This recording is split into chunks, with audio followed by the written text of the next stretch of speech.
Alô, pessoal. Feliz Ano Novo, feliz 2024. E eu queria convidar você para começar esse ano embarcando num novo projeto, que é a Academia Folha Política. Na Academia Folha Política a gente tem muito mais do que um curso que você faz e termina. A Academia tem o meu curso de Logopolítica, que é um curso contínuo. Tem também a Agenda 2030, que é um programa semanal de análise da atualidade, e vários outros materiais, e tudo isso forma um conjunto que é de reflexão, de formação pessoal, de preparação nossa para enfrentar todos os desafios da nossa política, do mundo, do Brasil, daquilo que está destruindo nossa liberdade, nossa esperança, e também, portanto, um projeto para reconstruir essa esperança a partir de toda uma análise da cultura ocidental, do nosso manancial de cultura que a gente não pode perder e que é o nosso grande arsenal para enfrentar tudo isso, desde Aristóteles, Platão, passando pelas epístolas de São Paulo, Santo Agostinho, até chegar aos nossos autores contemporâneos, analisando também o outro lado, os autores que estão aí programando o fim da dignidade humana e contra os quais a gente precisa combater. Então, esse é o projeto da Academia Folha Política. Se você quiser conhecer e entrar nessa aventura intelectual e pessoal, junto conosco, os links estão aqui na descrição do canal, e vamos em frente juntos. Espero contar com você lá. Um abraço. Aniquilar a sua alma, fazer ver seus pensamentos através do outro. Isso, né, se estuda muito na psicologia, né, é o objeto interior, né, quando você tem seu psiquismo dominado por uma figura externa, né, e que te proíbe tudo e que não deixa que você desenvolva a sua própria personalidade, a sua própria percepção das coisas, né. Isso é uma doença psíquica, né? Tem vários tipos de doença psíquica que tem esse tipo de formato, né? É um objeto interior repressor. Você está pensando, mas na verdade você não está pensando, você está pensando, como é que aquela figura repressora pensaria nisso, né? Então, isso aqui é uma coisa que eu teria prazer em fazer, é uma coisa que eu gostaria de fazer, que eu gostaria de falar, mas tem aquela aquela figurinha ali dentro que diz, não, isso aí você não pode, tal, isso aí tem que se privar disso, você tem que não falar aquilo, ou você tem que expressar tal outra coisa. Então, é realmente substituir a sua própria liberdade por uma figura externa. Isso é o que acontece, isso destrói a alma da pessoa, se destrói a psique, e é isso que a censura vai conseguindo. O outro autor que ele menciona é um autor muito interessante, que é o Danilo Kish, um escritor iugoslavo, ele nasceu na Iugoslávia, ele é sérvio, eu acho, né? No tempo que ainda não havia Sérvia separada, né? Onde todos os atuais países da ex-Iugoslávia formavam, né? A Iugoslávia.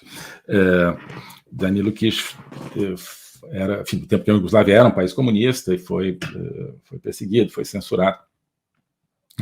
E ele diz isso, Danilo Kish: a batalha contra a autocensura é anônima, solitária e sem testemunhos, e faz com que o sujeito, né, a pessoa, se sinta humilhado e envergonhado por colaborar. Quer dizer, você, no fundo, está se humilhando, você sabe que você está se humilhando ao se impor internamente essa censura, mas você já não consegue resguardar, né, o seu modelo, o seu espaço de pensamento livre quando chega num determinado ponto. Você guarda apenas a sensação de que está se dobrando a uma vontade externa, e isso te humilha e te envergonha, mas você não consegue mais preservar aquele espaço. Então, diz o Danilo Kish, isso significa ler o teu próprio texto com os olhos de outra pessoa, uma situação na qual você se converte no seu próprio juiz, mais estrito e suspicaz do que qualquer outro. E esse censor autodesignado é o alter ego do escritor, um alter ego que se inclina sobre o seu ombro e coloca, né, o nariz no seu texto. É impossível vencer esse censor porque ele é como Deus, ele sabe e vê tudo que surgiu na tua própria mente. Né? É claro, se você entrar na psicanálise, na psicologia, né, todo mundo tem, né, segundo a psicanálise, um alter ego, ou seja, aquela figura que te disciplina, né, para você não sair fazendo tudo que você quer. Mas, né, uma pessoa relativamente saudável, esse alter ego tem um limite e ele não proíbe, ele não sufoca o desenvolvimento do ego, do eu, né, a sua personalidade.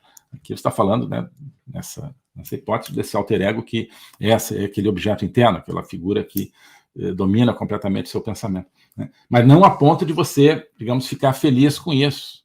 Né? Não, né? Porque é tão perverso o sistema, né? Porque o ser humano ele é livre, ele sabe que ele é livre por vocação.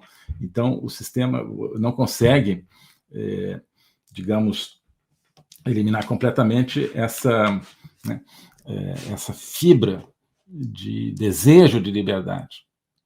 Então, a pessoa sabe que ela está se sujeitando, ela sabe que nesse processo ela não é livre. Existe aquele 0,01% de liberdade que está ali, não suficiente para ela fazer ou dizer nada livre, mas suficiente para que ela se sinta humilhada, porque ela sabe, olha, isso aqui não está certo. Isso aqui não corresponde a quem eu sou, não corresponde à minha vocação.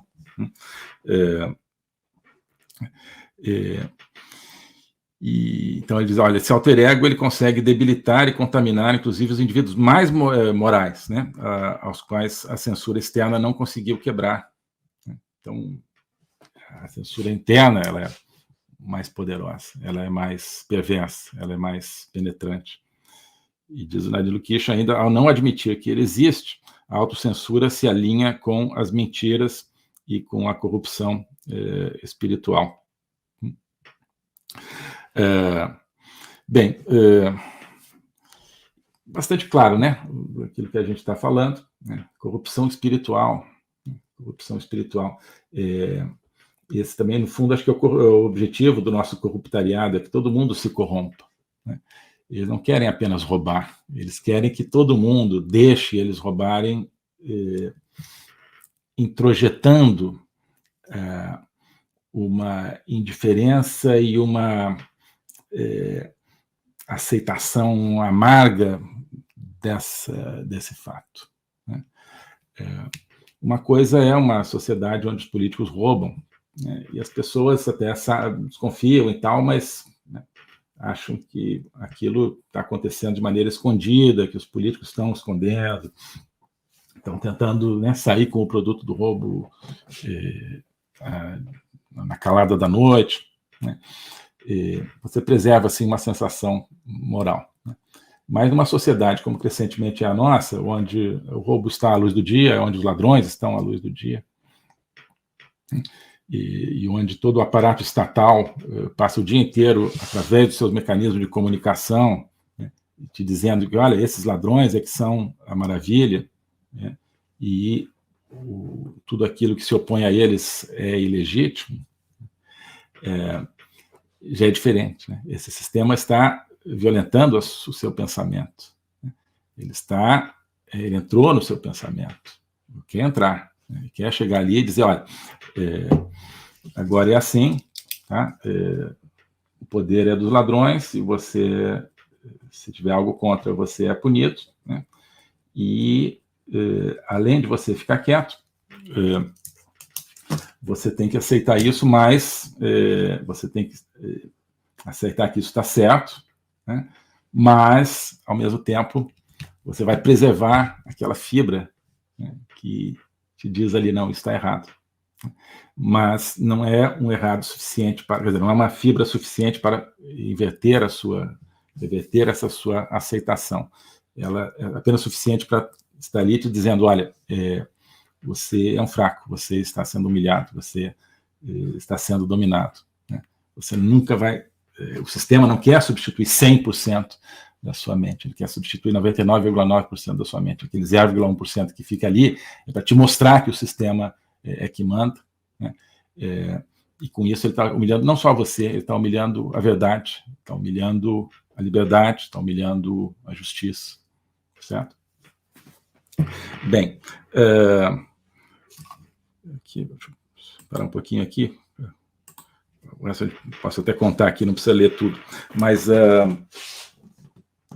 um outro caso que o Coetzee conta nesse capítulo é também ilustrativo, que é o seguinte: é o poeta Osip Mandelstam. Mandelstam foi um poeta na União Soviética, ele nasceu, enfim, na Rússia, bem antes da Revolução Soviética, e foi de um grupo que, de certa forma, aderiu ali à Revolução, depois de 1917, tinha, enfim, impulso, vontade de trabalhar por igualdade social, justiça social, esse tipo de coisa, e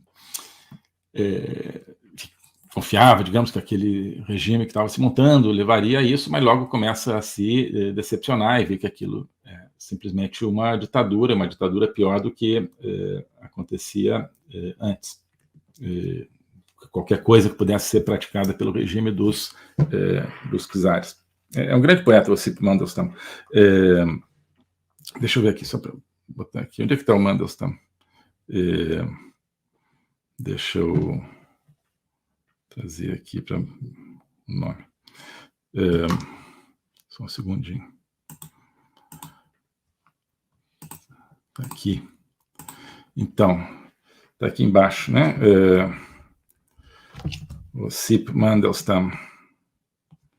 Tá? Então, ele se desidentifica completamente da Revolução e do projeto da União Soviética, acho que já no final dos anos 20, mas sobretudo a partir dos anos 30, e em determinado momento ele compõe um poema criticando e ridicularizando o Stalin, né? Imagina, né? No auge do poder stalinista, ele resolve compor esse poema. Ele não escreve o poema, mas ele recita esse poema várias vezes para alguns amigos, né? Decora, obviamente, os amigos vão decorando, então o poema ele existe assim, né? Uma tradição oral. Alô a todos. Hoje eu gostaria de falar sobre o meu novo curso de logopolítica, onde eu vou colocar a versão completa daquilo que eu tenho a ensinar sobre o globalismo. O globalismo nas suas múltiplas dimensões: geopolítica, econômica, social, cultural, filosófica, dimensões que só podem ser entendidas em conjunto, e que só podem ser entendidas em conjunto a partir de uma perspectiva logopolítica, ou seja, uma perspectiva do logos. Logos é a essência do ser humano, é a racionalidade, mas é também a linguagem e a capacidade de se comunicar e de sentir a transcendência. E essa essência do ser humano está ameaçada e por isso a gente precisa entendê-la numa perspectiva logopolítica, portanto política, ou seja, que tem a ver com a discussão do destino, com a luta pelo destino. Portanto, logopolítica diz respeito à luta e ao combate pelo futuro da humanidade, pela essência do ser humano, que está ameaçada justamente pelo globalismo. Ensinar isso, para mim, é uma missão que eu quero compartilhar com vocês. É uma aventura intelectual para a qual eu quero convidar vocês, uma aventura que é fundamental para que possamos participar da luta justamente por um mundo verdadeiro, por um mundo autêntico, por um mundo que preserve a essência do ser humano, um destino de uma humanidade livre, de uma humanidade aberta justamente ao logos e a toda a sua complexidade. Nesse curso você vai entender esses grandes combates, quais são as ideias que estão por trás daquilo que ameaça essa essência do ser humano, as grandes ideias que estão se confrontando, quais são as ideias que precisam ser mobilizadas justamente para a defesa, para a preservação dessa nossa essência. Portanto, é preciso entender as discussões filosóficas que não são puramente abstratas, que têm a ver, que têm efeitos diretos na nossa vida diária. Então, quando nós vemos os fenômenos da inflação, da guerra, da carestia, de várias carências no mundo de hoje,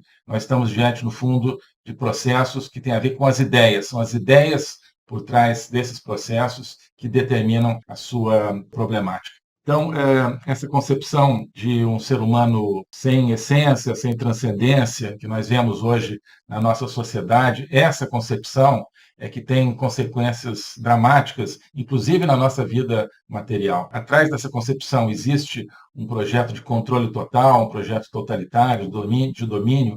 É por causa disso que nós assistimos hoje a fenômenos que nos parecem caóticos, que nos parecem desconectados, mas que vão acabando com a nossa liberdade, vão desestruturando a nossa sociedade, fazendo com que nós vivamos, mesmo dentro de países teoricamente democráticos, cada vez mais dentro de uma sociedade de controle. Então, nós hoje temos, você certamente tem, dificuldade de entender o que está acontecendo no mundo.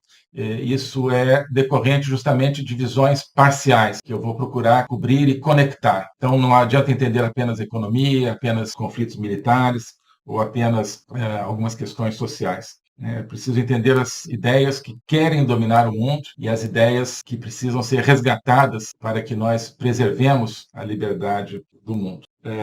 Então é isso que eu quero oferecer a você nesse curso de Logopolítica. Nós vamos estudar o conceito, a evolução, a manifestação do globalismo, na história recente, sobretudo, mas ao longo de toda a história humana, as ideias atuais que conformam o globalismo, elas são muito antigas, assim como as ideias de defesa e preservação da essência do ser humano também são antigas. Então nós vamos lá atrás, nos gregos, nos pré-socráticos, Platão, Aristóteles, e vários outros autores ao longo da história, procurar entender tanto as ideias da defesa do logos, da defesa da essência do ser humano, quanto as ideias que hoje ameaçam tão fortemente e tão incisivamente a nossa liberdade